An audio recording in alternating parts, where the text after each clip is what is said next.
ખેડૂતો માટે સારા સમાચાર. સમગ્ર દેશમાં જૂનથી સપ્ટેમ્બર સુધી સામાન્યથી 5% વધુ વરસાદનું પૂર્વાનુમાન.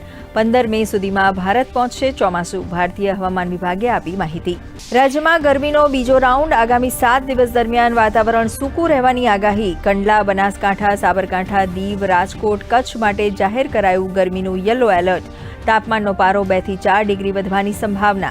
પ્રાકૃતિક કૃષિનો વ્યાપ વધારવા રાજ્યપાલ આચાર્ય દેવવ્રતના અધ્યક્ષસ્થાને સમીક્ષા બેઠક. 3 ગ્રામ પંચાયતોના એક ક્લસ્ટર લેખે 4854 ક્લસ્ટર્સની કરાઈ રચના.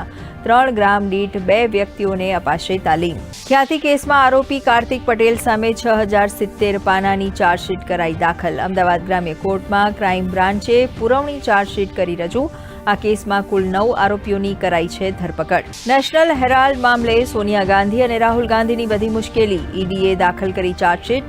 સેમ પિત્રોડાનું નામ પણ ચાર્જશીટમાં સામેલ. 25 એપ્રિલે દિલ્હીની રાઉઝ એવેન્યુ કોર્ટમાં સુનાવણી. અને ઇન્ડિયન પ્રીમિયર લીગમાં આજે પંજાબના મુલાનપુર સ્ટેડિયમમાં કોલકાતા નાઇટ રાઇડર્સ અને પંજાબ કિંગ્સ વચ્ચે મુકાબલો. ગઈકાલે રમાયેલ મેચમાં ચેન્નઈ સુપર કિંગ્સે લખનઉ સુપર જાયન્ટ્સને 5 વિકેટે આપી હાર.